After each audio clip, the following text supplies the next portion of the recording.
After months of waiting, their worlds finally touch again. From airport hellos to quiet breakfasts, from simple joys at home to wandering through the city, every moment is proof that love turns even ordinary days into something unforgettable. The anticipation felt almost unreal. Dee was on her way again, flying solo from Japan to the Philippines. Her heart raced with excitement, but her nerves told a different story. Ever since that stressful flight back to Brazil, when she nearly missed her plane and felt the panic of being lost between gates, solo travel had become something she dreaded. And yet, here she was again, pushing past her fears. "For B," she whispered to herself mid-flight, fingers clutching the armrest. "I must really love her this much." Back in Manila, B had been counting down the days. Her home was spotless, carefully organized, and partly stocked with groceries. She had intentionally left some things out because D had asked if they could shop together once she arrived. It was a ritual they had built, selecting snacks and staples as a team, creating a home in the short windows of time they were given.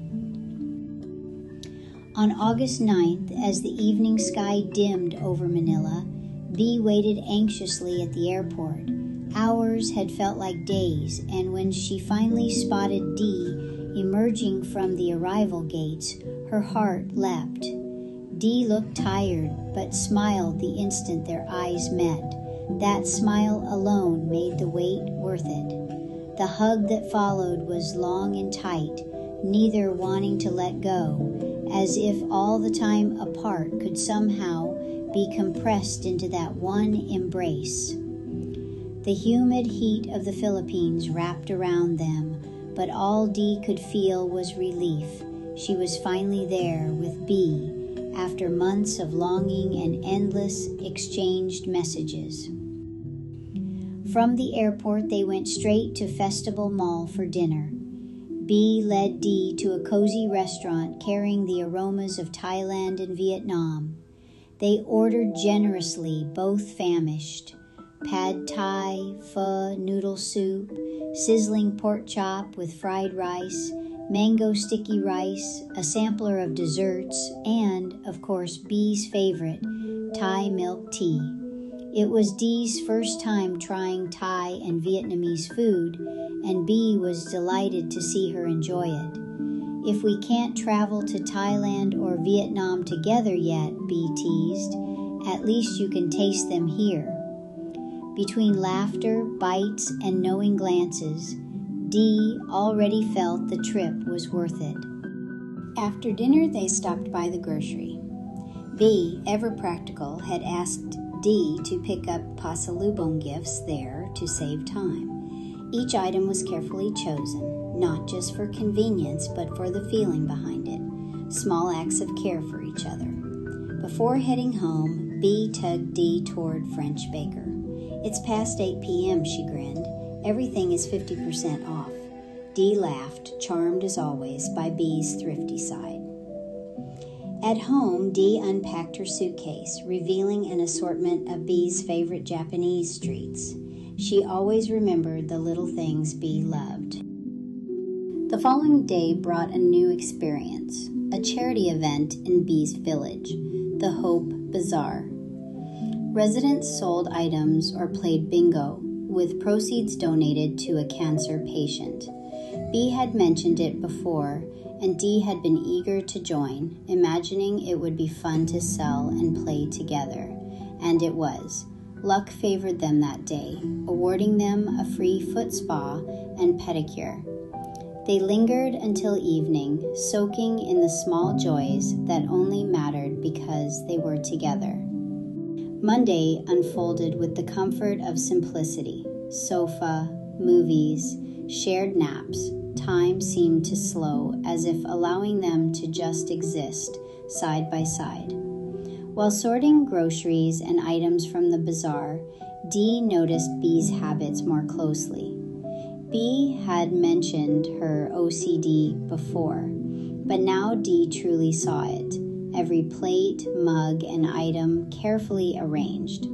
At first, Dee wondered if she could handle it, worried she wasn't doing things right.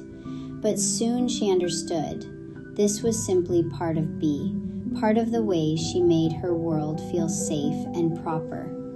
And instead of feeling burdened, Dee found it endearing.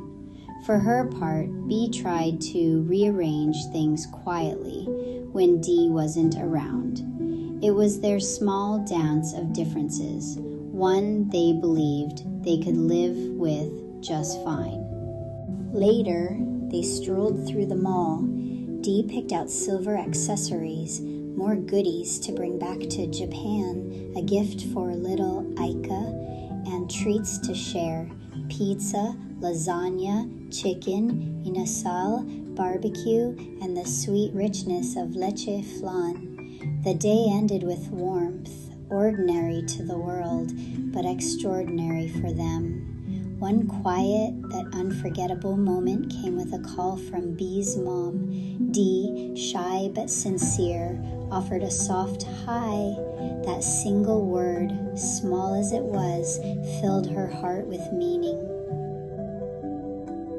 By Tuesday morning, B prepared a true Filipino breakfast: fried rice with tocino, tuyo, dried fish, dried pusit, squid, eggs, and tomatoes. The familiar aroma filled the home, grounding them in love and belonging. Then they set off for Manila, excited for another chapter of their journey together.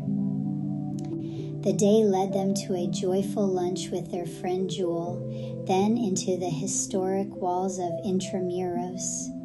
Among cobblestone streets, ancient gates, and the silence of San Agustin Church, they shared glances that spoke volumes.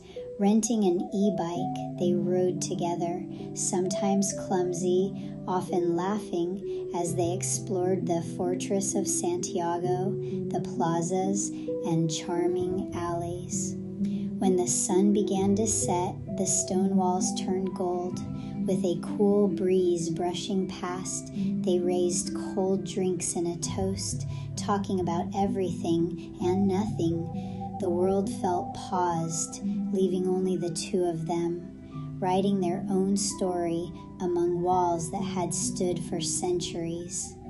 The day ended at the Mall of Asia, where they picked up dinner before heading home. Their journey wasn't over.